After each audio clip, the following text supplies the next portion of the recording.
Les dieux sont immortels et invincibles. Unis, ils sont capables de vaincre les divinités les plus malveillantes. Désunis, le monde retournerait au chaos dont il est issu.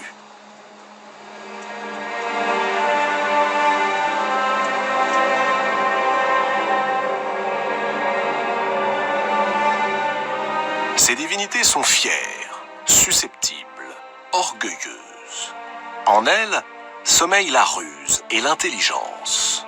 Et quand elles exploitent ces deux qualités, c'est le plus souvent pour se quereller, comploter, trahir.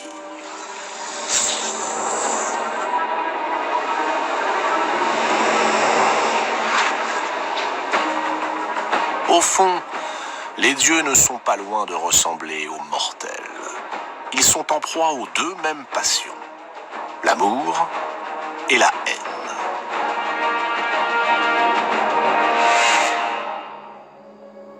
Or, un jour, apparut un Dieu plus sage, plus réfléchi que les autres, capable de rassembler et non de diviser, de construire la paix et non de préparer la guerre. Un Dieu radicalement ancré du côté de la raison, contrairement à ceux qui se laissent guider par leur passion. Ce Dieu vint au monde, mais ce fut une déesse, Athéna.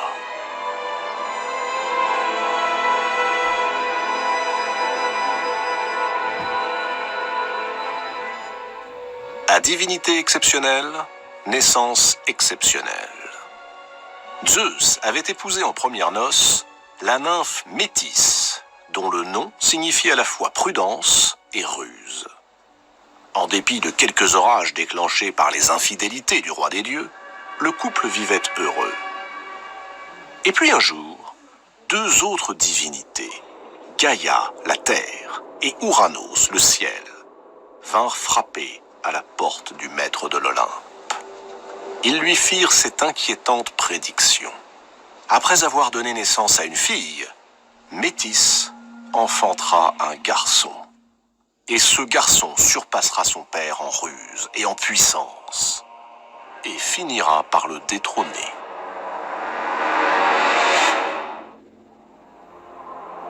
Zeus est un souverain sans rival, et il compte bien le rester. Il a conquis son trône de haute lutte, et n'a aucune intention de le partager, encore moins de le céder. Aussi, lorsque Métis fut sur le point d'accoucher, Zeus, qui n'était pas à une ruse près, mit son épouse au défi. À quel point serait-elle capable de se métamorphoser? Métis, loin d'imaginer ce qui se tramait, se prit au jeu. Elle enchaîna les plus incroyables transformations, jusqu'au moment où, encouragée par Zeus, elle se transforma en goutte d'eau. Zeus la félicita, applaudit et l'avala. Ravi du tour qu'il venait de jouer, le roi des dieux retourna à ses affaires. Peu de temps après, Zeus fut pris d'effroyables douleurs à la tête. Des douleurs si aiguës qu'il appela au secours toutes les divinités de l'Olympe. Son fils Héphaïstos, dieu des forgerons, pour le soulager, lui asséna un coup terrible sur le crâne. Aussitôt, prodige des prodiges, une jeune fille jaillit de la brèche, armée, casquée. Elle lança un formidable cri de guerre, un cri qui retentit dans tout l'Olympe.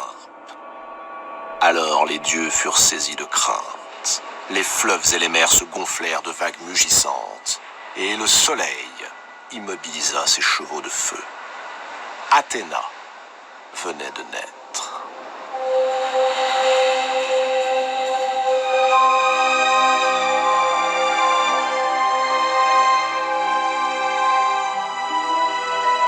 Athéna possède la prudence et la sagesse de sa mère, Métis, mais aussi l'intelligence de son père, Zeus. Elle est double. C'est une femme, mais elle est vouée au jeu de la guerre, qui est, chez les Grecs, affaire d'hommes. Pour Zeus, elle est et elle sera toujours son enfant préféré. celui à qui il pardonnera tout.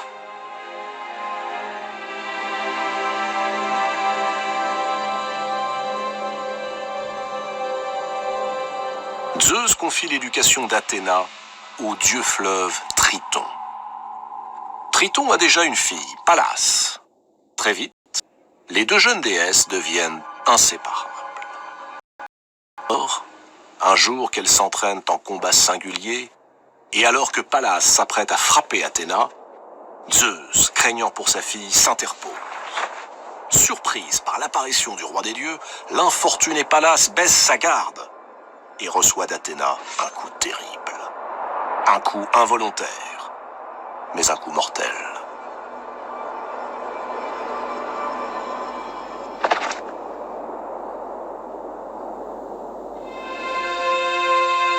Le chagrin d'Athéna est immense. Elle a perdu une sœur. Alors, en signe de douleur, elle décide de placer le nom de son ami avant le sien. On l'appellera désormais Pallas Athéna. Athéna grandit. Sa beauté éblouit tous ceux qui la croisent. Mais Athéna demeure insensible.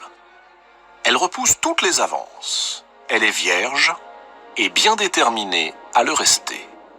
Un dieu, cependant, la poursuit de ses assiduités. Héphaïstos. Héphaïstos est le plus laid, le plus disgracieux de tous les dieux.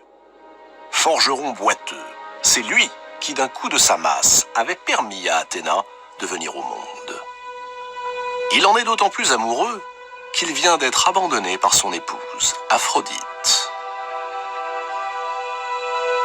Un matin, Athéna se présente à la forge d'Héphaïstos.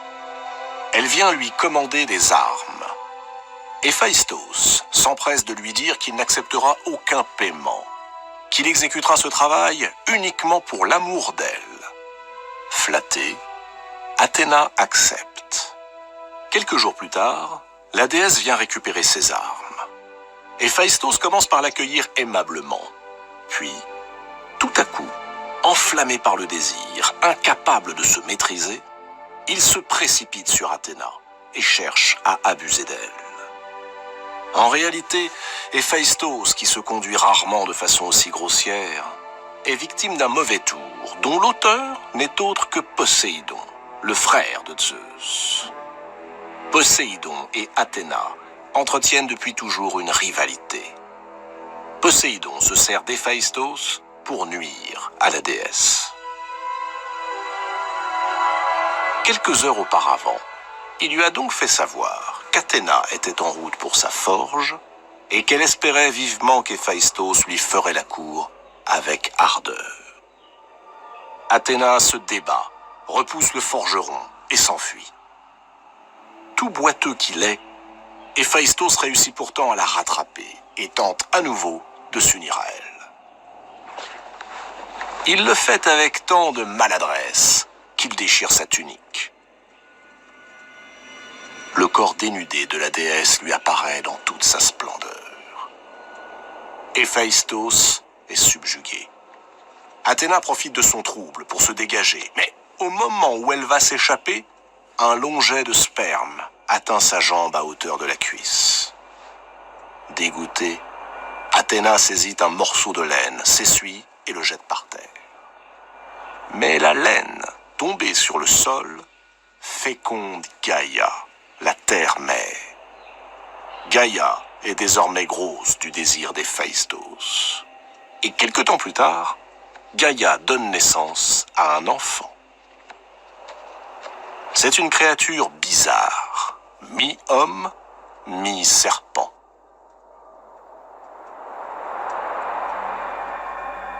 Révoltée, Gaïa déclare qu'elle refuse d'élever l'enfant. Peu importe, Athéna s'en occupera. Elle l'adopte. Elle nomme l'enfant jailli du sol Erichtonios, ce qui signifie l'autochtone. Elle le cache dans une corbeille sacrée qu'elle remet à l'une de ses grandes prêtresses en lui ordonnant d'en prendre grand soin.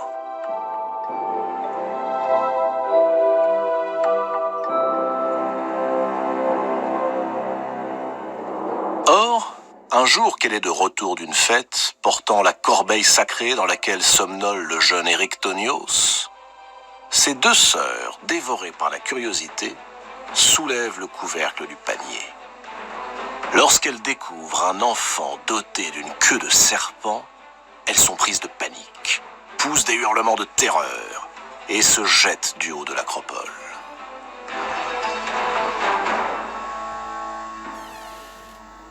Athéna se précipite.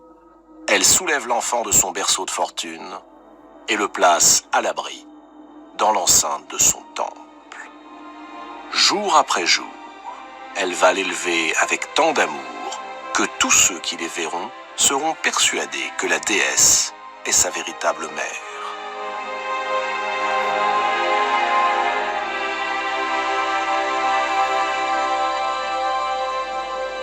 En ce temps-là, les dieux vivaient dans leur palais, sur l'Olympe.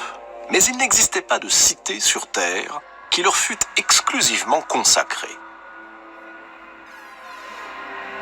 Zeus estima qu'il fallait, sans plus tarder, combler ce manque.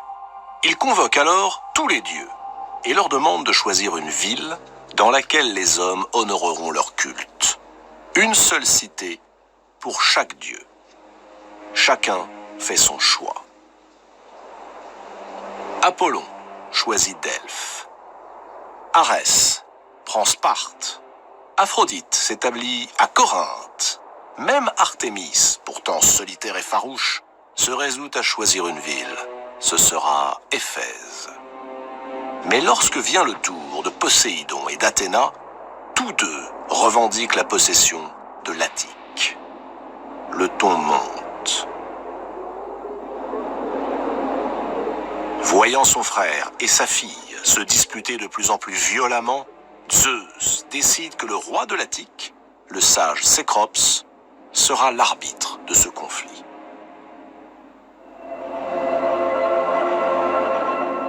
Cécrops est un bon souverain. Il a interdit les sacrifices humains. Il a fait de sa région la plus civilisée des contrées du monde. Il a instauré la monogamie, le mariage, a créé les premiers tribunaux. Chose inédite, il a accordé le droit de vote aux hommes, mais aussi aux femmes.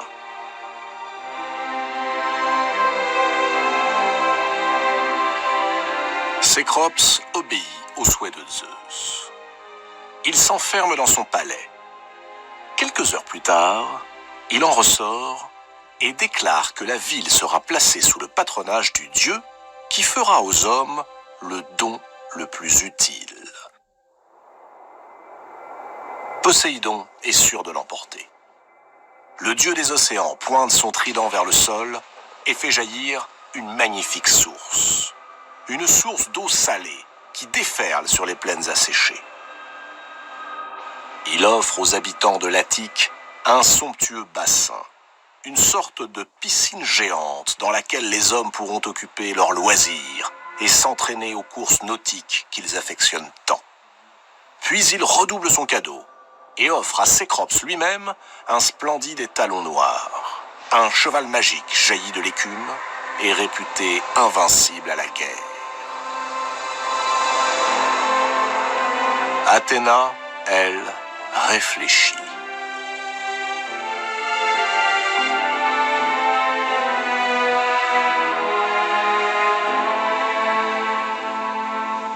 D'un geste de la main, elle fait sortir de terre un arbre. Un arbre immense, aux ramures argentées et au tronc noueux. C'est un olivier. Un olivier dont elle proclame que les feuilles ne tomberont jamais, pas même lorsque viendra l'hiver. Cet arbre, assure-t-elle, portera les fruits que vous presserez lorsqu'ils seront bien mûrs. Ils vous nourriront, vous et vos enfants, et les enfants de vos enfants. Cet arbre sera le symbole de la paix et de la fécondité que je vous accorde.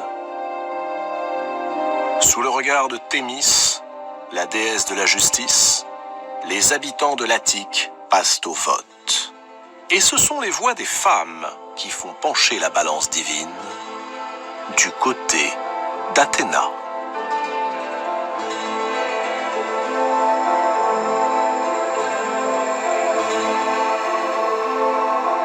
Poséidon entre dans une fureur incontrôlable. Pour se venger de cette humiliation, il décide de submerger l'Attique sous les flots. Mais Zeus, qui a suivi avec attention le déroulement du scrutin, le lui interdit. Alors, le seigneur des océans quitte l'Olympe. Plein de rancune et de haine à l'égard de la fille de Zeus, il plonge dans les abysses et regagne son palais, où il s'enferme pour méditer une nouvelle revanche. La raison du choix des habitants de l'Attique est simple. Poséidon leur propose le divertissement et la guerre. Athéna leur offre la paix et l'agriculture. Et en hommage à la déesse, il est décidé que ce lieu s'appellera désormais Athènes. Érictonios, le fils d'Athéna, sera plus tard l'un des premiers rois à régner sur la ville. Athéna va se consacrer au bonheur des hommes. Tout naturellement, elle devient la protectrice des héros. Elle joue un rôle capital dans la réussite de leurs exploits. Sans son aide précieuse, jamais Persée ne serait parvenu à vaincre l'horrible Méduse, dont le visage grimaçant orne désormais le bouclier d'Athéna, cadeau du héros Persée à sa protectrice.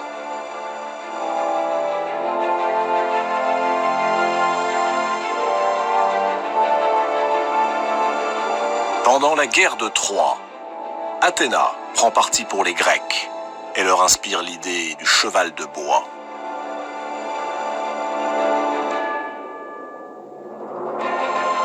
Plus tard, elle aide Ulysse à rentrer à Ithaque.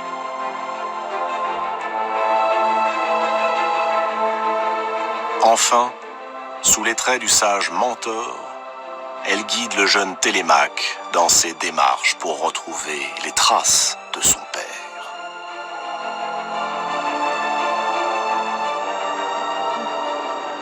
C'est elle aussi qui, un soir, fait entrer secrètement Prométhée dans l'Olympe afin de lui permettre de dérober le feu qu'il ramènera sur Terre pour l'offrir aux mortels.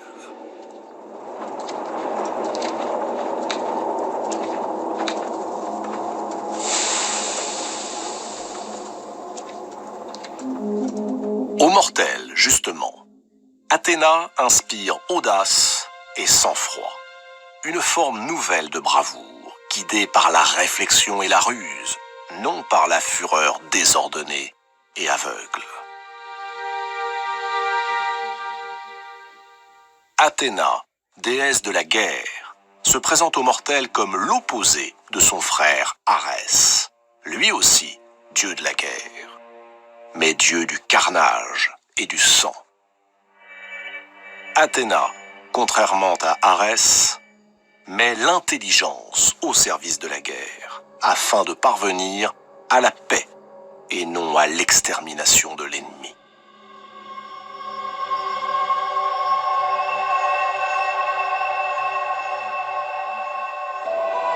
Au fil du temps, Athéna se fait également protectrice de l'État, garante de l'équité des lois, de leur juste application.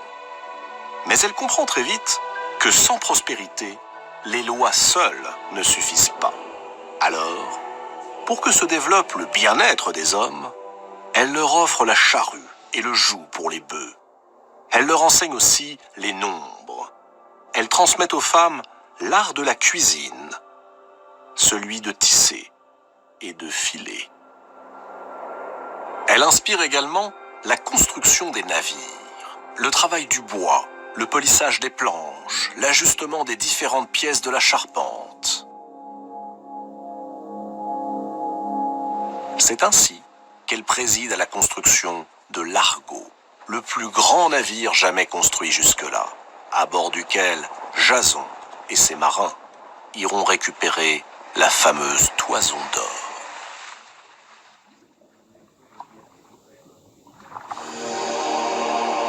Une seule fois, une seule, Athéna éprouva de la jalousie à l'égard de quelqu'un. Il s'agissait d'une artiste qui, il faut le reconnaître, manquait singulièrement d'humilité. Elle s'appelait Arachné. C'était la fille d'un riche marchand d'étoffes.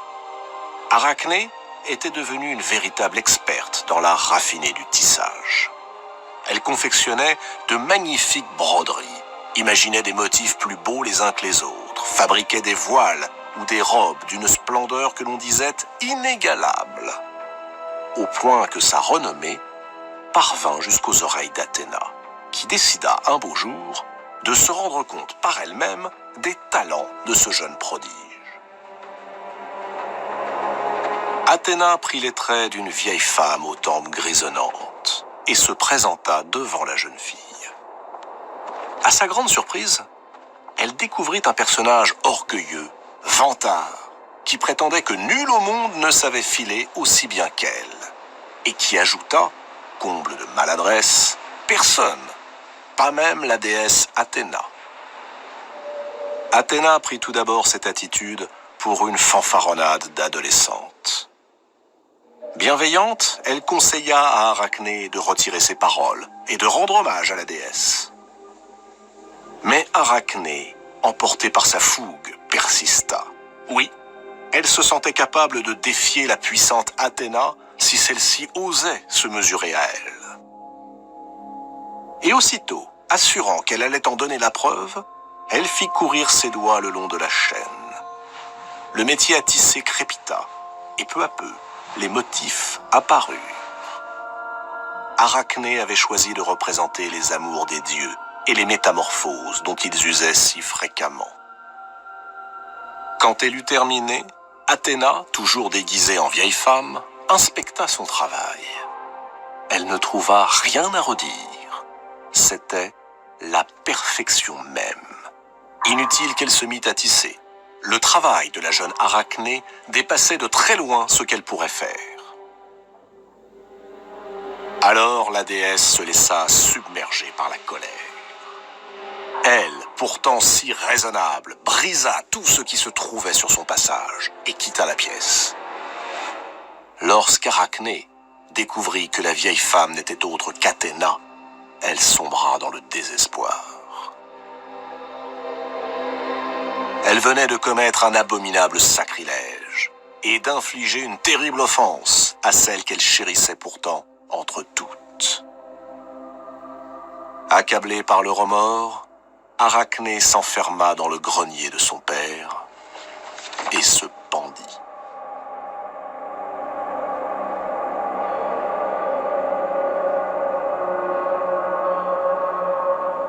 Quand Athéna apprit la nouvelle, elle regretta aussitôt de s'être laissée emporter. Et pour rendre hommage à cette excellente fileuse que la mort avait injustement emportée, elle retourna jusqu'à l'atelier d'Arachné, versa sur son corps un baume magique. Le corps d'Arachné se mit à rétrécir,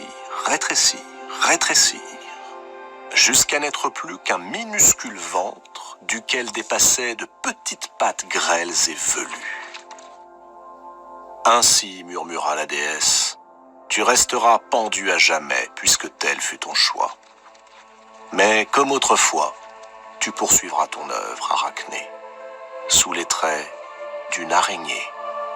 Depuis, sur un métier de fortune qu'un souffle suffit à briser, Arachné tisse sa toile pour l'éternité.